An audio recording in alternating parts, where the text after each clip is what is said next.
السلام علیکم بچوں، کیا حال ہے آپ کے؟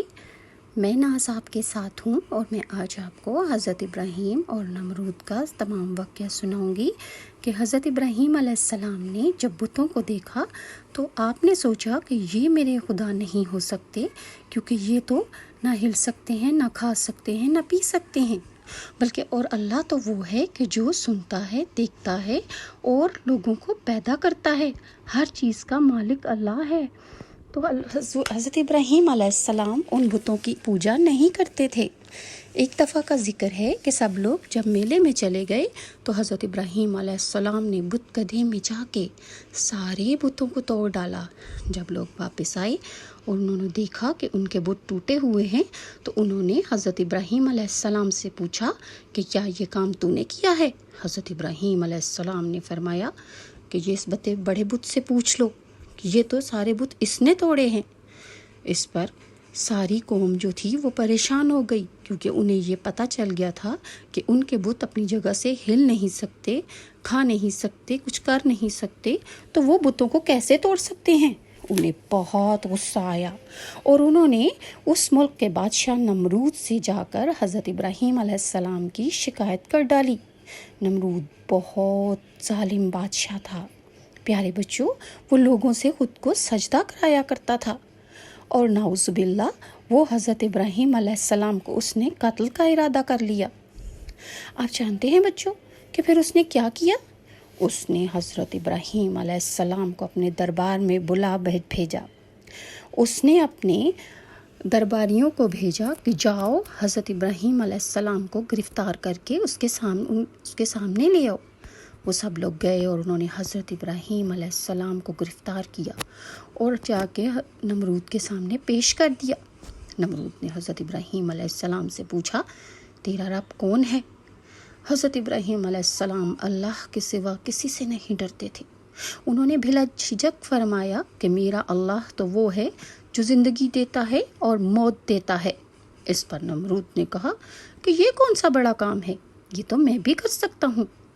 اس نے فوراً 2 لوگوں کو طلب کیا دربار میں، اور ایک کی اس نے گردن کاٹ ڈالی اور ایک کو اس نے آزاد کر دیا۔ حضرت ابراہیم علیہ السلام نے فرمایا کہ یہ تو کوئی تو نے بڑا کام نہیں کیا۔ میرا اللہ تو وہ ہے جو سورج کو مشرق سے نکالتا ہے اور مغرب میں غروب کرتا ہے۔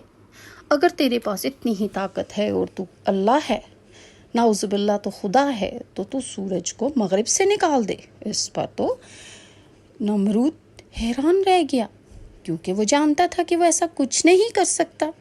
تو جانتے ہیں بچوں، وہ حضرت ابراہیم کے خلاف ہو گیا اور ان کی جان لینے پر آمادہ ہو گیا۔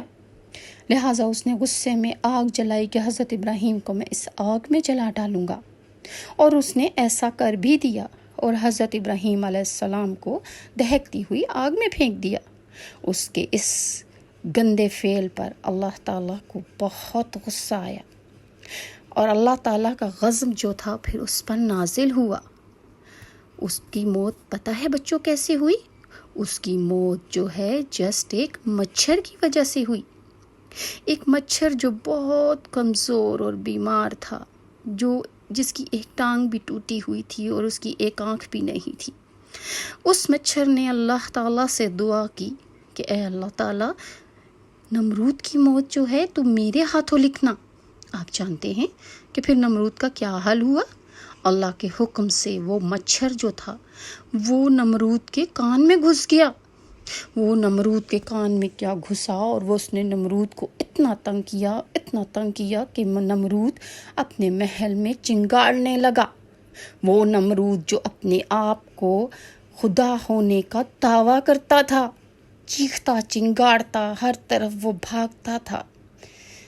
آپ جانتے ہیں بچوں پھر اس کے ساتھ کیا ہوا؟ اس کی ساری فوج اور اس جیسے لوگ کہ جو اس کی اور بتوں کی پوجا کرتے تھے، ان پر اللہ تعالیٰ نے مچھروں کا عذاب نازل کر دیا۔ ان پر مچھروں کی بارش ہو گئی اور اس کو اور اس کی تمام فوج کو مچھروں نے کھانا شروع کر دیا۔ اور بچوں، جو مچھر نمرود کے کان میں گیا تھا اس نے اس کا جینا حرام کر دیا۔ آپ جانتے ہیں وہ مچھر جب اس کو ڈنک مارتا اس کے کان میں تو وہ چیختا چنگاڑتا اور پاگلوں کی طرح ادھر ادھر دوڑنے لگتا تھا۔ اس پر اس کی درباری اور سب اس کے پجاری جو تھے وہ اس کو دیکھ کر ہنستے اور مذاق بھی کرتے تھے، لیکن اس کے سامنے نہیں بول سکتے تھے، کیونکہ وہ جانتے تھے کہ یہ ظالم بادشاہ ان کی گردنیں کاٹ ڈالے گا۔ جب وہ مچھر جو تھا وہ اس کے سر پہ اس کے کان میں کاٹتا تو وہ کہتا درباریوں سے کہ میرے سر میں جوتے مارو۔ وہ جو اپنے آپ کو خدا ہونے کا دعویٰ کرتا تھا، جو بھی اس کے دربار میں آتا وہ کہتا کہ میرے سر پہ جوتے مارو۔ آپ جانتے ہیں بچوں کہ وہ مچھر جو تھا اس نے کان میں جا کر دماغ کی طرف رسائی حاصل کر لی، اور وہ جب اس کو موقع ملتا وہ مچھر اس کا دماغ کھاتا، اور جب وہ اس کے دماغ کھاتا اور اس کو اندر سے کاٹتا تو نمرود کو بہت تکلیف ہوتی، وہ بہت شور کرتا۔ اس کے دربار میں جو بھی بندہ آتا وہ کہتا کہ میرے سر میں ڈنڈے اور جوتے مارو۔ دیکھا بچوں، جو خدا کے اللہ تعالیٰ کو ایک ماننے سے انکار کرتے ہیں ان کا کیا حال ہوتا ہے۔ اس نے بہت تکلیف دیکھی، وہ نمرود کے جو اپنے آپ کو بہت طاقتور سمجھتا تھا۔ آہستہ آہستہ وہ بہت بیمار رہنے لگا، مچھر کے کاٹنے کی تکلیف اس سے برداشت نہ ہوتی تھی، ڈنڈے اور جوتے کھا کھا کے اس کا بہت برا حال ہو چکا تھا۔ اب اس کی زندگی جو تھی وہ آہستہ آہستہ ختم ہونے لگی تھی۔ اتنے جو بھی اس کے دربار میں اس سے ملنے آتا یا اس نے اپنے لیے لوگ مقرر کر رکھے تھے کہ جب مچھر اس کو کاٹتا تو وہ اس کی پٹائی کرتے تھے، اور وہ اس پٹائی پر خوش ہوتا تھا، کیونکہ جب اس کے سر پہ جوتا یا ڈنڈا لگتا تو وہ سکون محسوس کرتا تھا۔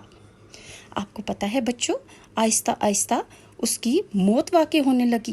مچھر نے اس کا دماغ حد سے زیادہ کھا ڈالا تھا، جس کی وجہ سے وہ تکلیف برداشت نہ کر سکا اور پھر وہ اس کی موت واقع ہو گئی۔